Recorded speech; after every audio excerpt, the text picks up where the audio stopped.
Merci de votre attention, madame, monsieur. Dans l'actualité ce jeudi, l'appel des ministres de la Sécurité, celui des Transports, au respect du code de la route et la prudence. Les accidents de la circulation font trop de victimes. Les chiffres communiqués cet après-midi font froid dans le dos. La politique nationale de la formation civique et d'éducation à la citoyenneté, quelle évaluation 2 ans après? L'exercice est en cours, on en parle tout à l'heure dans cette édition. Enfin, l'intronisation de Donald Trump se poursuit aux États-Unis, les discours s'enchaînent, mais l'unité du parti républicain n'est toujours pas évidente. Voilà, madame, monsieur, le sommaire, bienvenue, voici le journal. Bonsoir à tous. La reconnaissance, toute la reconnaissance de Jeva Sagar exprimée ce matin au président Fornia Singbe. Jeva Sagar, c'est l'ambassadeur de l'Inde au Togo. Il est enfant de mission dans notre pays. Le diplomate indien est donc allé faire ses adieux au chef de l'État. Je vous propose de l'écouter au micro de Ramdan Bassina. I came to say goodbye to the Honorable President, to make my farewell courtesy call on him. I came to your beautiful country 3 years ago, presented my credentials to him, and even today he so. Je me réjouis de mon séjour ici au Togo. J'ai été reçu par le président de la République ce matin et j'ai profité de l'occasion pour lui exprimer toute ma reconnaissance au nom du peuple indien et à mon nom propre. Avec le Togo, nous avons eu à travailler dans plusieurs domaines, dont celui de l'éducation, la santé, les infrastructures. J'ai tenu à dire de vive voix au président combien je suis fier de voir ce beau pays se développer si rapidement. La fin de ma mission ne signifie pas la fin de notre coopération. Il y a plein de projets que mon pays voudrait bien réaliser au Togo. Relations are growing, expanding. L'ambassadeur de l'Inde au Togo en fin de mission dans notre pays. Lomé la semaine prochaine, capitale du forum socio-économique de la diaspora. L'information a été portée ce jeudi au président Daman Dramani par Antoine Bekobou. C'est lui l'administrateur. Précision sur le rendez-vous au sortir de cette audience avec le président de l'Assemblée nationale, Antoine Bekobou, des propos recueillis par Arnaud Tilliou.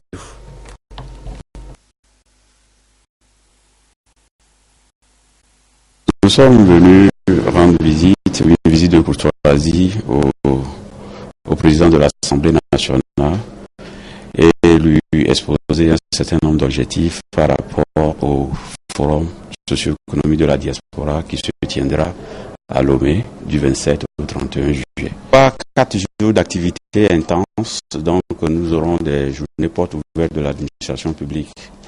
Donc rapprocher l'administration de l'usager public et également des journées de réflexion sur un certain nombre de problématiques de la diaspora.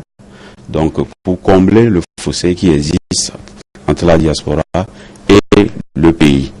Donc un certain nombre de problèmes auxquels la diaspora est confrontée. Arriver à trouver quand même des solutions qui seront contenues dans un livret blanc consultable pour tous les acteurs qui interviennent sur les questions diasporiques au Togo. Également, il y aura des activités socio-culturelles. Donc voilà un peu le lot d'activités que nous projetons quand même faire ces 3-4 jours du forum.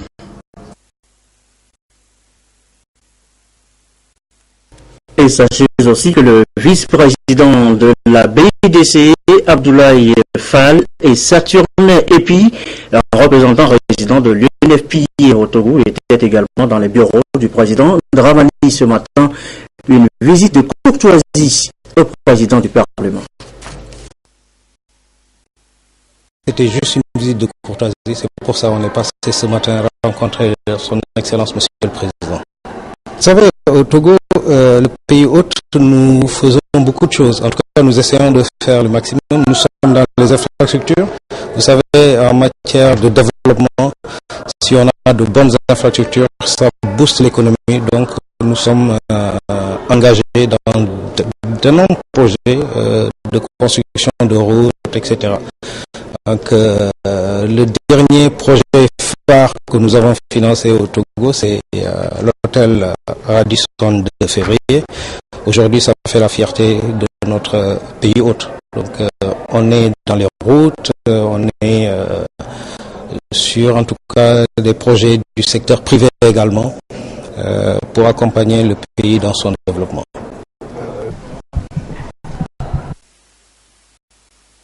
J'ai rendu visite au président de l'Assemblée nationale pour une prise de contact en tant que représentant résident du Fonds des Nations Unies pour la population. Prise de contact 8 mois après ma prise de service, parce que j'ai pris le temps de voir les programmes, y compris sur le terrain. Et maintenant, j'ai eu l'occasion pour la circonstance de briefer son Excellence le président de l'Assemblée nationale sur les programmes que le Fonds des Nations Unies soutient au Togo. Il s'agit de programmes dans le domaine de la santé maternelle, dans le domaine de la planification familiale volontaire et dans le domaine du renforcement et de la promotion du statut de la femme, pour ne citer que cela. Donc il était de bon aloi que j'entretienne le président de l'Assemblée nationale sur ces questions. Nous avons également longuement parlé des questions des jeunes, étant entendu qu'il y a 10 jours encore, jour pour jour, vous vous souviendrez que le monde célébrait la journée mondiale de la population autour de la thématique investir dans les adolescentes. Donc il s'agit de l'épanouissement de la jeunesse. Et le Parlement étant la représentation du peuple, il était intéressant d'avoir cet entretien avec le président de l'Assemblée nationale sur les efforts en cours au Togo pour le renforcement de la condition des jeunes, pour l'amélioration de la condition des femmes. Et évidemment, j'ai saisi cette occasion pour recueillir les sages avis et les conseils éclairés du président de l'Assemblée nationale pour la continuité de ma mission dans ce pays.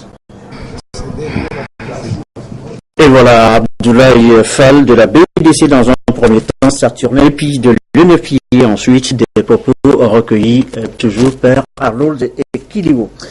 L'actualité ce soir, d'où l'annonce en titre tout à l'heure, nos routes ont-elles fait plus de morts au premier semestre de cette année 2016?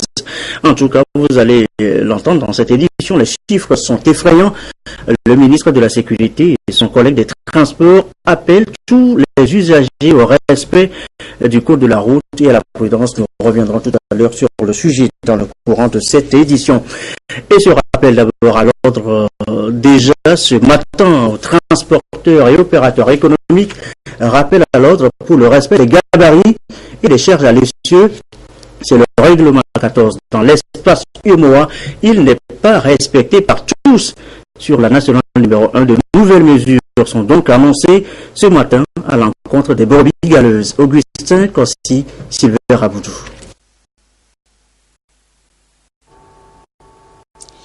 Selon le règlement 14 de l'UMOA relatif à l'harmonisation et au contrôle des gabarits et des charges à l'essieu, tout transporteur est soumis au pesage de son véhicule, au point de chargement et au poste de contrôle. 10 ans après l'adoption de ce texte par le Conseil des ministres de l'UMOA, son application peine à entrer dans les habitudes. Une descente inopinée d'une mission de contrôle sur la nationale numéro 1 a permis de mettre la main sur une quarantaine de véhicules en surcharge au poste de péage de Sotobois. Effectivement, une colonne de véhicules est arrivée au niveau du poste de contrôle de Djiroué et nous avons la mission à constater que les véhicules étaient passés. Certains ont refusé de se faire peser, donc ont continué leur route. La mission, ne pouvant pas bloquer ces véhicules, est allée attendre à Sotobois, au poste de péage. Et là, tout le monde est obligé de s'acquitter des droits d'usage de la route. Et c'est là-bas que la mission a constaté que des pesées avaient été faites, mais avec des données biaisées. Nous avons décidé, le collègue de la sécurité et moi, de rencontrer les responsables des points de chargement pour leur dire que ce comportement doit s'arrêter. Le Togo a investi en 10 ans 1500 milliards de francs CFA dans la réhabilitation et la modernisation des infrastructures routières et plus de 40 milliards cette année aux besoins d'entretien.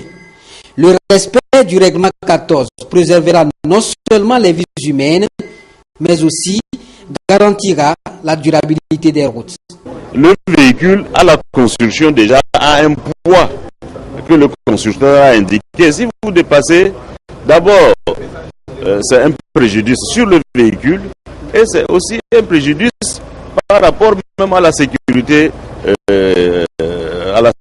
routière dans son ensemble. Pour le gouvernement, il est hors de question de tolérer des comportements à risque sur les routes. Obligation est faite à tous les acteurs de la chaîne de chargement et de contrôle de se soumettre et d'appliquer la réglementation en vigueur. La mesure, c'est d'abord l'obligation faite à tous les points de chargement d'ici la fin du mois d'août de se doter de pèse-essieux. Le gouvernement, avec l'aide des bailleurs de fonds, le gouvernement est en train d'acquérir des véhicules dotés de pèse-essieux qui peuvent être déployés en tout point du territoire national pour contrôler. Le chef de l'État nous a instruit d'aller rencontrer nos collègues à Saint-Cassé pour discuter et harmoniser nos points de vue. La rencontre entre le Togo et le Burkina Faso sera élargie au Bénin et au Ghana pour renforcer les mécanismes de coopération sous-régionale en matière de sécurité routière. Et nous nous posions la question tout à l'heure, nos routes ont-elles fait plus de morts au premier semestre de cette année 2016? En tout cas, vous allez l'entendre tout à l'heure, les chiffres sont effrayants. Le ministre de la Sécurité et son collègue des Transports appellent tous les usagers au respect du code de la route et à la prudence. Éric Djanipo, Chassimna Baga.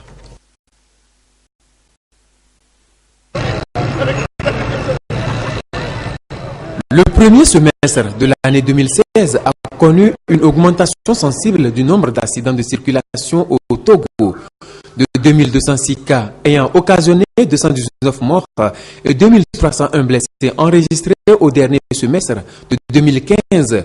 Le nombre d'accidents est passé à 3407 cas qui ont causé 239 morts et 4116 blessés sur les 6 premiers mois de l'année, soit une hausse de 1201 cas. Plusieurs facteurs sont mis en cause dans cette recrudescence des accidents. Les causes, c'est toujours l'homme. Le non-respect du code de la route, l'excès de vitesse, la circulation à gauche, le refus du port de casque, aussi bien pour les conducteurs que les passagers, le téléphone au volant ou au guidon de sa moto. 75,57% des accidents et 67,27% des décès sont dus aux engins à 2 roues. Voilà pourquoi des mesures urgentes sont préconisées avec un accent particulier sur les conducteurs de moto pour renforcer la sécurité routière. Nous allons sensibiliser les usagers de la route. Nous allons encourager les gens Aujourd'hui, le permis moto est opérationnel. Les deux roues aussi doivent passer le permis. Et passer le permis veut dire quoi? C'est respecter, apprendre le code de la route. Une fois que vous maîtrisez le code de la route, je crois, on peut éviter beaucoup de choses. La tranche horaire de 19h à 20h a été identifiée comme la plus accidentelle, avec 172 cas contre 19 pour la tranche de 0h à 1h. Le défaut de permis de conduire, l'excès de vitesse et le non-respect des feux tricolores viennent en tête des infractions ayant causé le plus d'accidents, avec respectivement 297, 241 et 153 cas. Au vu de ces différents chiffres, le ministre des Infrastructures et des Transports, Nissa Oignon Femme, et son collègue de la Sécurité et de la Protection civile, Yak Damham, invitent les usagers de la route à la prudence et à la vigilance. Encore un mot à propos du transport. Le transport aérien, cette fois-ci, le Togo et la Chine vont renforcer leurs liens de coopération dans le domaine.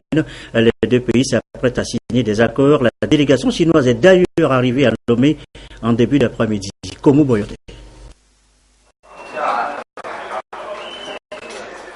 Cette visite de la délégation chinoise s'inscrit dans la dynamique d'une volonté manifeste des dirigeants des deux pays, la Chine et le Togo, de renforcer et de diversifier les relations d'amitié et de coopération qui existent depuis déjà plusieurs années. Il sera question ici particulièrement d'œuvrer à l'augmentation des échanges en matière de transport aérien entre les deux pays. Ça ouvre beaucoup d'horizons. La formation, l'ouverture des lignes directes vers Pékin et l'entretien. Par exemple, on peut créer un centre de maintenance et un centre de formation. Voilà, c'est très très important l'arrivée de mon collègue chinois pour signer le mémorandum d'entente. La délégation chinoise se félicite de la qualité de l'accueil qui lui a été réservé et croit déjà à une bonne issue de sa mission au Togo. 我们中国民航代表团来多个的主要目的是按照 Premièrement, il vous remercie pour la bien accueillir à l'aéroport. Son objectif principal, c'est pour cette fois-ci à Togo, c'est pour discuter un MOU avec la partie togolaise. Ça concerne les affaires d'aéroport, surtout concernant les cargos de transport aérien. Celui-ci, cette fois-ci, il visite au Togo, c'est pour réaliser le planning de le Premier ministre, M. Li Keqiang. Il a fixé un planning pour développer les arnaques de Chine, entre les arnaques de Chine et les arnaques de Togo. Et il croit bien que tous les deux côtés peuvent bien faire son travail pour terminer cette mission. Demain, un accord de partenariat sera signé entre les aviations civiles des deux pays, la Chine et le Togo. Un accord qui verra accroître le partenariat aérien entre la Chine et le Togo. Autre sujet évoqué ce soir, l'économie, les prévisions du FMI pour l'Afrique subsaharienne créditée auparavant d'un taux de 3% de croissance. À peine 1,6% pourrait être atteint. Tableau revu donc à la baisse, en cause la chute du prix du baril. Les investisseurs sont inquiets, le Togo semble à l'abri. Les explications, Emi Abalo. Le Fonds monétaire international revoit sa copie. Dans une nouvelle mise à jour de son rapport sur les perspectives de l'économie mondiale, l'institution de Bretton Woods a drastiquement réduit sa prévision de croissance en Afrique subsaharienne, ramenée à 1,6% contre plus de 3% évoqué en avril dernier.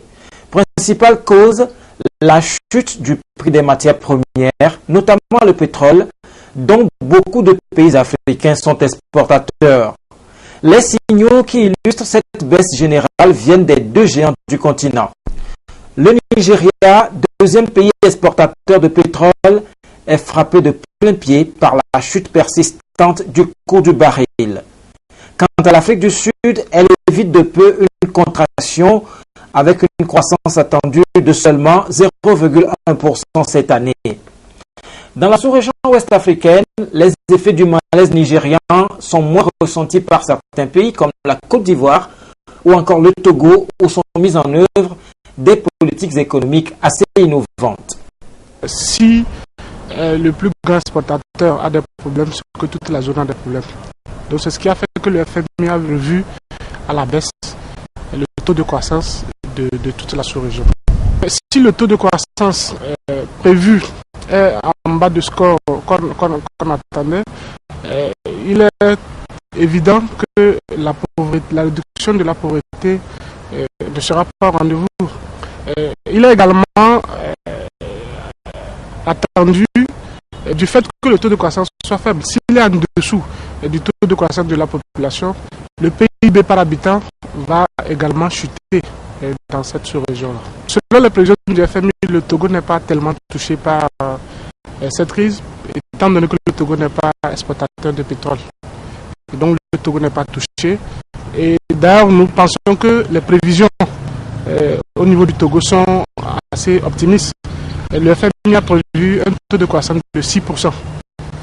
Et ce taux de croissance sera tiré par les secteurs comme la logistique, les finances, les mines et l'agriculture. Pour se maintenir, le Togo doit poursuivre ses réformes économiques et renforcer ses investissements dans les secteurs à fort potentiel afin de prévenir les chocs exogènes. L'économie togolaise est sur un bon sentier de croissance. Il y a eu d'énormes investissements qui ont été faits au niveau des infrastructures. Et nous pensons quand même que si les investissements qui sont faits au niveau des infrastructures se poursuivent également dans les secteurs sociaux, le taux de croissance attendu dans les années à venir sera assez important.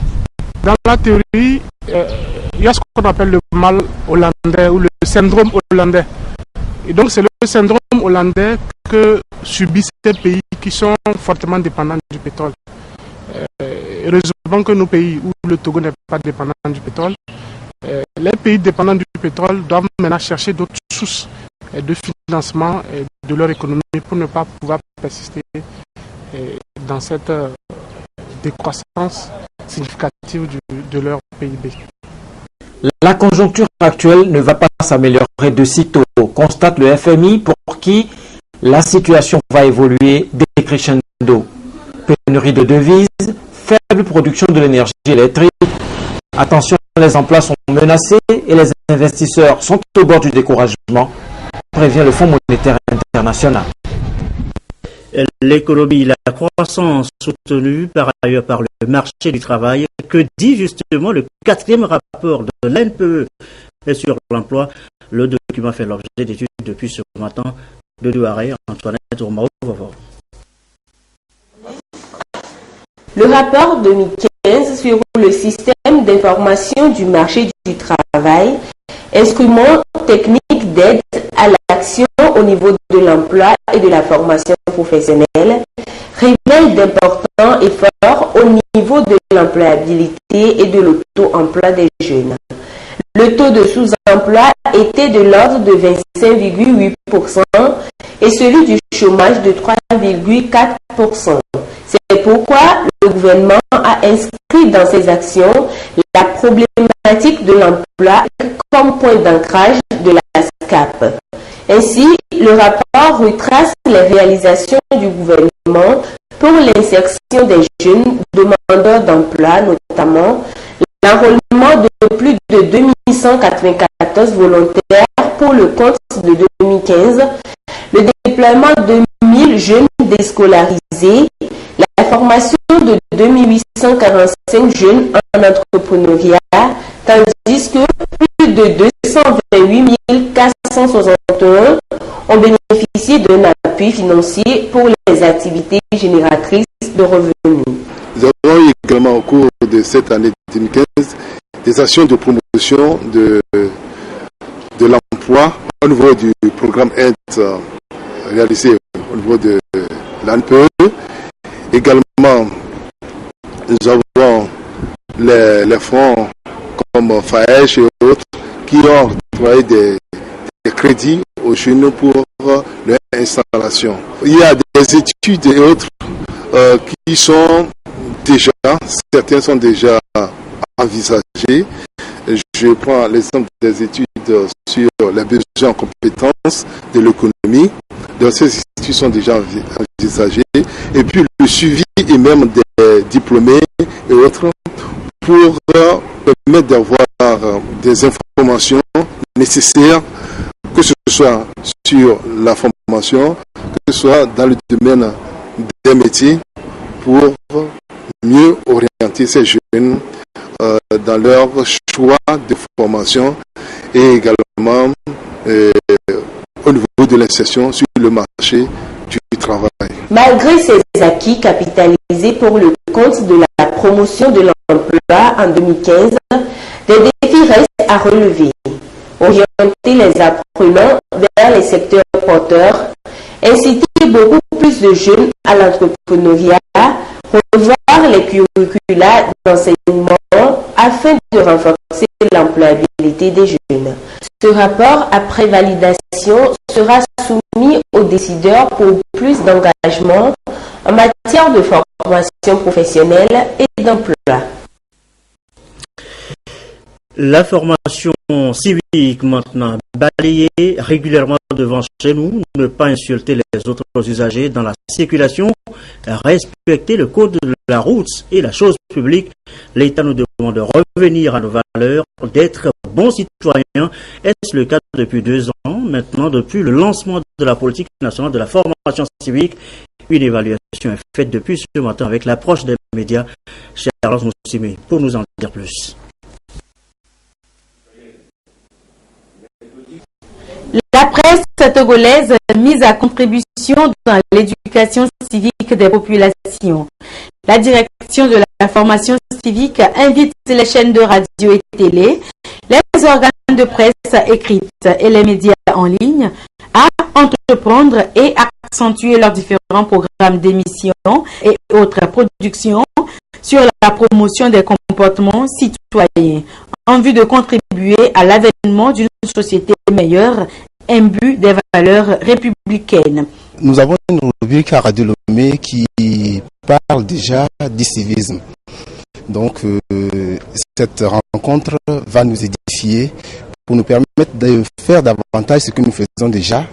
Quand on sait que au Togo, aujourd'hui, ce que nous remarquons sur les rues, c'est vraiment criard, les insultes, le comportement citoyen, on a perdu les repères. Cette formation vient en point nommé dans la mesure où elle nous permettra d'aller encore plus de l'avant, de nous encourager davantage dans ce que nous avons déjà commencé par faire il y a un bon bout de temps déjà, à savoir une rubrique consacrée aux valeurs civiques et citoyennes au Togo. Nous avons pris l'engagement de sensibiliser davantage la population dans ce sens-là.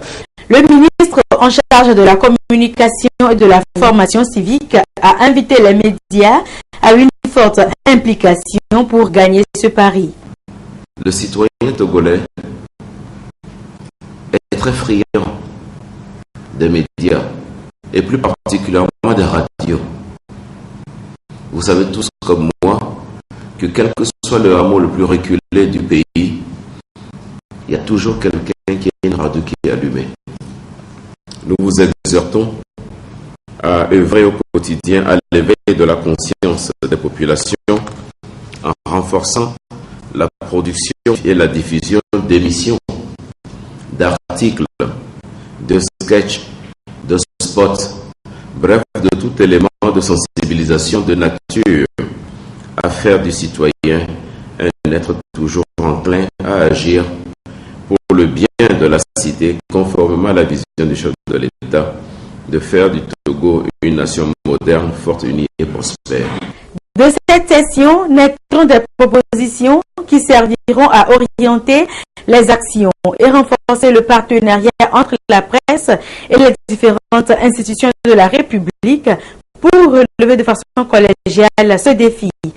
La présente rencontre d'échange avec les médias sur leur contribution à la formation citoyenne des populations sera également organisée dans les villes de Kara, puis d'Atakpamé pour les journalistes de l'intérieur.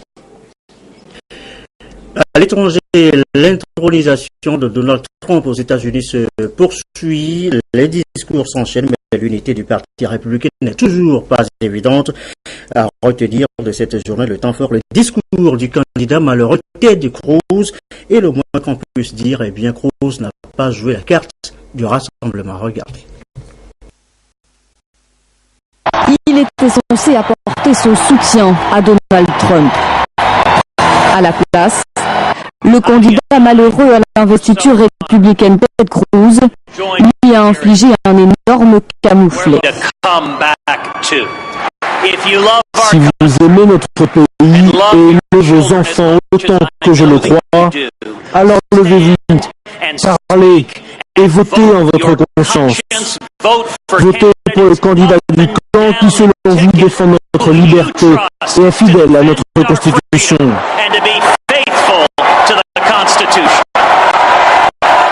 Mais les applaudissements laissent rapidement la place aux protestations des délégués.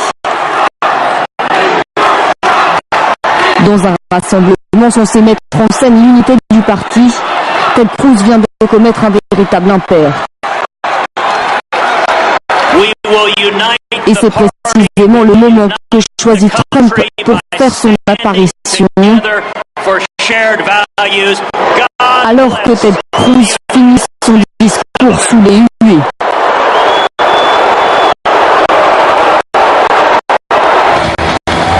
Un affront que le colistier de Donald Trump va tenter de faire oublier quelques instants plus tard. Son intervention était très attendue. Mike Pence vient d'accepter formellement l'investiture à la vice-présidence. Vous avez investi pour la présidence un homme qui n'abandonne jamais, un battant, un gagneur. Jusqu'à présent, il a fait tout cela seul et contre toute attente. Mais cette semaine, avec ce parti uni, il est soutenu. Et le 8 novembre, je sais que nous élirons Donald Trump comme 45e président des États-Unis d'Amérique. Une unité de façade. À la veille de la clôture de la convention républicaine, Donald Trump n'a visiblement pas réussi à ressouder son parti autour de sa personne. Et le grand oral pour Donald Trump, eh bien, c'est pour tout à l'heure. Il prononcera dans quelques instants un discours attendu par plus de 20 millions d'Américains en jeu, convaincre et ressouder un parti plus que jamais divisé. Il est 20h27 minutes. Bonsoir Claude Amand. Bonsoir. J'espère, eh bien, c'est vous dans cette édition et on parlera d'abord des Jeux Olympiques de Rio 2016. C'est dans 15 jours. Notre pays sera représenté par 15 athlètes. Les préparatifs vont donc bon train sur le plan administratif aussi. Hier, les réunions se déroulent au siège du Comité national olympique du Togo pour faire le point à quelques jours du départ de la délégation. Alfred Kolani y était. Sensibiliser, orienter, informer, c'est l'exercice auquel se sont livrés les responsables du Comité national olympique du Togo.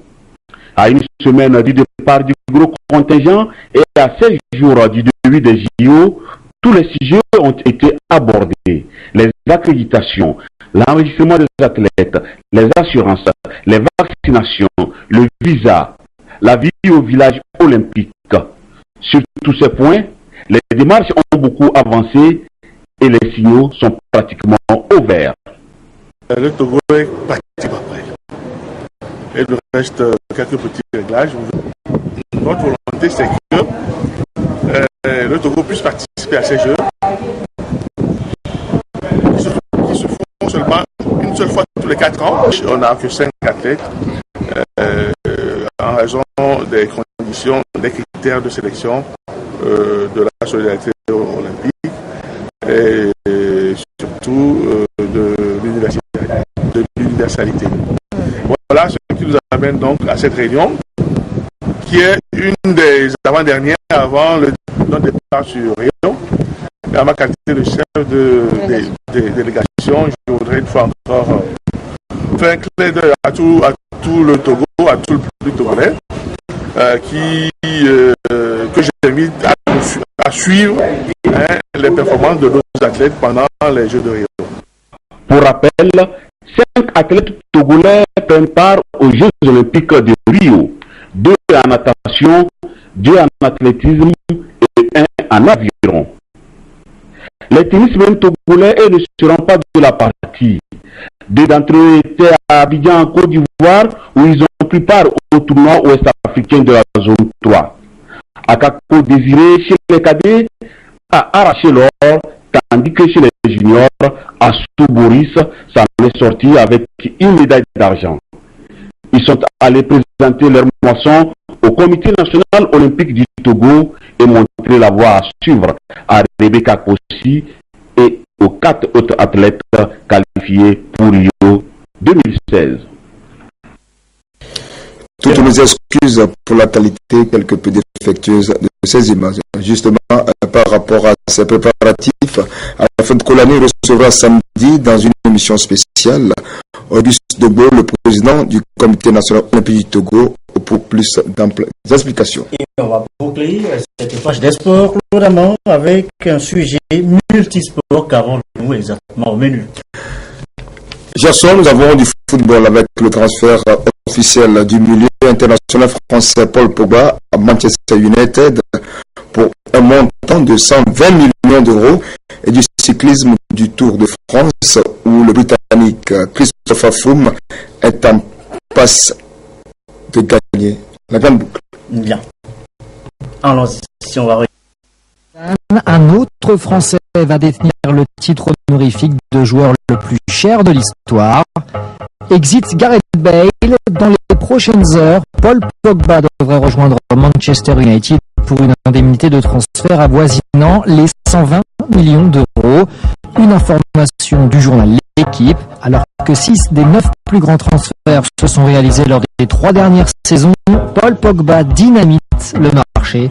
Comme l'ancien meneur des Bleus, la pioche quitte donc la Juventus qu'il avait rejoint sans contrat l'été 2012. Le néo-mancunien retourne dans une ville qu'il connaît bien pour y avoir effectué sa post-formation et ses débuts professionnels sous la direction de Sir Alex Ferguson. Le milieu de terrain était la priorité absolue de José Mourinho qui entend bien faire franchir un palier aux joueurs de 23 ans. Déçu lors de son dernier passage dans le nord de l'Angleterre, Pogba a donc une nouvelle chance de briller dans le club qu'il adule depuis sa plus tendre enfance. Et Zlatan Ibrahimovic devrait l'y aider.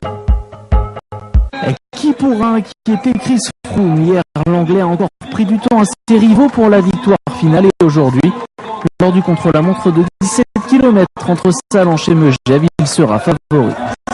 C'est très dur contre la montre par montagne, mais c'est un bon parcours pour Richie Porte, Nairo Quintana peut-être. On peut voir s'il a les jambes demain. Mais aujourd'hui, nous sommes très contents. Nairo Quintana avait promis d'attaquer avant dimanche, occasion manquée hier pour le Colombien. Dans la montée vers fin au son Richie Porte attaque et Froome est le seul à le suivre. Le tenant du titre a pris 40 secondes à Quintana et 30 à Mollema, le deuxième du général dans cette étape remportée par Ilnur Zakarin, le russe qui était dans l'échappée du jour, a fait craquer Maïka et Pantano à quelques hectomètres de la fin pour remporter l'un des plus beaux succès de sa jeune carrière. На третьей неделе я хотел выйти на хорошую форму. Мы это обсуждали с тренерами. У меня это получилось, и я очень доволен с того, что я достиг цели. Cette 17e étape qui a vu Peter Sagan juger mathématiquement le maillot vert restera comme la dernière de la carrière de Fabian Cancellara sur le Tour. Le Suisse ne repartira pas aujourd'hui. Et voilà, ce sera donc tout pour votre page des sports avec ce titre titre joli, Pogba qui fait sauter la banque. Le plus gros transfert de l'histoire. Merci beaucoup Claude Abraham, merci à vous qui nous suivez également à la maison. C'est la fin de cette édition, mais rendez-vous à suivre tout à l'heure à partir de 21h, Jeudi Femmes, le magazine, l'émission de Lys Djamil et ses invités tout à l'heure sur notre antenne. Je vous souhaite une belle soirée.